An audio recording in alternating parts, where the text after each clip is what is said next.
Okay, good afternoon everybody. My name is Brian Slattery and I'm here today talking about some of the work that's going on in the Centre for Research for Chronic Pain.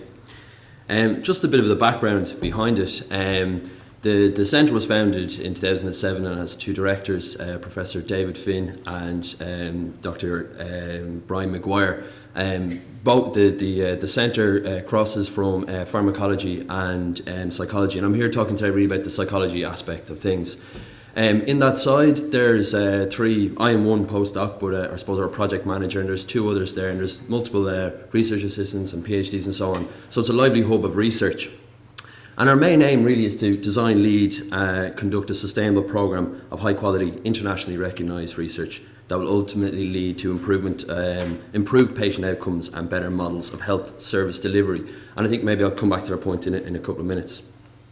So chronic pain, then what is it? It's defined as an unpleasant sensory emotional experience associated with actual or potential tissue damage, as described by a patient in terms of such damage, and persists over a period of 3 months. Definitions change, it could be 6 months or so on, but it's pretty much recognised as 3 months. In terms of prevalence then, the prevalence rates vary around the world and depends. And basically what you're seeing here, I just wanted to show you I suppose how common the condition is or how prevalent it is. But you'll see that it varies across different countries, but even within these countries that there are different levels of prevalence, and it's basically down to different methodologies used to gather the data, okay, different people that have collected from and so on. But what we do know is from really our own research, a PRIME study it was called in 2011 that was conducted, that we're roughly around 35-36% of the Irish population live with chronic pain, and approximately in Europe 1 in 5 people have it, and 1 in 3 people on GP lists also present with chronic pain. So chronic pain itself then is extremely debilitating, I suppose, condition in terms of from a psychological perspective. It's highly associated with depression and anxiety. In terms of physically, obviously it's physically limiting. From a social perspective, it impinges on relationships and so on, and has serious financial consequences for the person with chronic pain as well, in terms of their health service, the amount of time they use the health service, or and more broadly then at a macro level, how much it's costing the state as well. There are a series of challenges for treatment and management of chronic pain, but in particular the ones that we'll go to are the fact that in Ireland now there's 16 chronic pain clinics, but as we said, there's over 30% of people have chronic pain. So how can we logistically manage all these people and help them? So we're moving from this, and actually I'll just say to clarify, we're more broadly coming from the Centre for Pain Research is broadly in an e-health perspective more so traditionally, and moving in where my research is into the mHealth area. But we looked at the e-health approach obviously because it provides from a therapeutic perspective. It's cost effective, can benefit numerous people at one time, practical, and from a patient perspective then it's practical in terms of, people who might be isolated in different regions might be able to get to these pain clinics and so on, and and they might be able to afford it, okay? Indeed actually, as some of the other speakers that I've talked about, in terms of availability, you can log on, if you're using, like for example, if you were using Facebook, you can log in and talk to people at particular times. You might be able to meet certain appointments.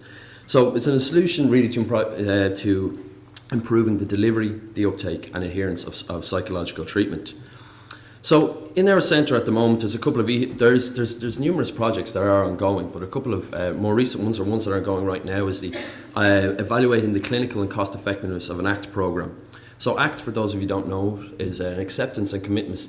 It's called acceptance and commitment therapy, and basically it's a psychotherapy that is similar to, some of you might know, in one way to CBT. So this is providing 8 sessions of ACT online, and the participant or the client will go through this project, and it'll be evaluated pre and post then in terms of how their chronic pain is being managed. Another project that's ongoing at the moment is the development and evaluation of the Feeling Better online pain management program for children. This is and the feasibility and clinical effectiveness of this program. So it's a really, and we've discussed earlier on, I guess some of the speakers have discussed the importance of the usability of particular, and targeting particular apps for the clients that will be using them. So you have a really cool interface for children to be able to manage their access treatment and manage their chronic pain condition. But you'll see it's an integrated approach, so we'll have, this one in particular it's a web-based app, and it's also integrated with mobile phones. So particularly then my research, and this is kind of an area where I guess it's just an overview really, because it's kind of the start of where we are at, moving from the Health Research Leaders Award. And this is an award we got, my supervisor, the PI, Dr. Brian Maguire, was awarded this funding. And right now it has 3 particular functions. So there's 2 strands. So the work package here really relates to a study or a research package that we're going through. The first one is we're going to look at prevalence. And here it's prevalence of is multimorbidity. I'll talk about that in a second with chronic pain. We're also looking at an eHealth, mHealth intervention then. And the last one is an eHealth course that we're doing. It's a slightly different thing. So we're going to look at 2 studies, and then we're going to use some development. Obviously, the work package 1 here will complement work package 2, and hopefully we'll be able to develop a treatment plan, I guess, or a management plan to help people living with multimorbidity and chronic pain. So more specifically then, just in terms of multimorbidity, you're talking about 2 or more conditions. I know Dr. Liam Glynn earlier on was talking about it, but you're talking about 2 or more conditions where kind of one or the other doesn't get more particular focus, so they're both equally accepted as chronic. The prevalence of this again varies in the more recent research in Ireland. It has actually seen it in 2015. So around multimorbidity in the Irish population was roughly around 50%. So it's a massive figure of people living with multimorbidity. It does vary, however. So our initial research is obviously look into this. But the main challenges then that come with multimorbidity are similar to those with chronic pain. You have a cohort of people that mightn't be able to move. You've lots of people with who need treatment, I guess, or need to manage their conditions, but might be able to access this or to be able to avail of treatment plans. So you have a similar issue. Another key factor, though, however, is that in multimorbidity is the I suppose in one particular treatment for one condition mightn't complement or might be pretty contradictory for another condition. So if you look at hypertension or something like that, you might be told to, let's say, maybe for example, you might be told to exercise more and so on. But with chronic pain, that you're probably told you shouldn't exercise. So we need to come up with a plan here or a way with our research that one treatment will, if we're delivering it through an mHealth, that will actually complement the other. So the ongoing work really is the first work package or the first stream of study, and we're currently doing this at the moment, or start setting out on this path, is the prevalence and impact of the cost of multimorbidity. Okay, we need to get a handle on this, what conditions are more frequent and so on. And the second part then, which will hopefully, and will complement the first work package, is the development of this mHealth tool. So the process, and as I said, we're outlining this now, and we're at the start of this journey, so feel free, if there's any feedback on this, we can change this around. But the first, and the 3 steps that we're looking at here is particularly a systematic review of the eHealth and mHealth methodologies for multimorbidity. Then a qualitative process with people, so we identify maybe a technology to use, then working with people and the conditions they might have, and discussing, I guess, through an iterative process, kind of your market research, how to best use or present them with a particular treatment or a management thing, and then a full-scale randomised controlled trial. There's a few considerations to think of from our perspective. Is what are the most common conditions, obviously, what conditions are compatible, okay, what conditions can we use, and what conditions are amenable with an mHealth protocol, okay.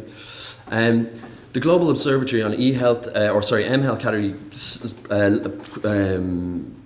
created categories of where different kind of mHealth protocols would be categorised into, and I suppose our area would probably be looking at health monitoring, surveillance, maybe reminder feedback and so on. So that's one avenue. This is an example of something that we considered. It was basically, this is in terms of a successful treatment used in Bangladesh that they present, was a pregnancy care advice system. So let's talk about feedback over time, okay? Our final thought, or the final thought that we have, is probably at a micro and a macro level, and this was again taken from the World Health Organization and their concerns or their interest in mHealth, and they were looking at barriers. So at a micro level for us, because we're in the psychology department, I guess, and so on, we're looking at things like infrastructure, technical expertise, demand, operating costs. But then at a macro level, I guess we're looking at if we find that our trial is effective or our management is effective, then how do we scale that up then and get particularly the people who are in policy to listen to us. So thank you very much. That was, I hope, was an interesting overview into the area of our research in the Centre for Pain. Thank you.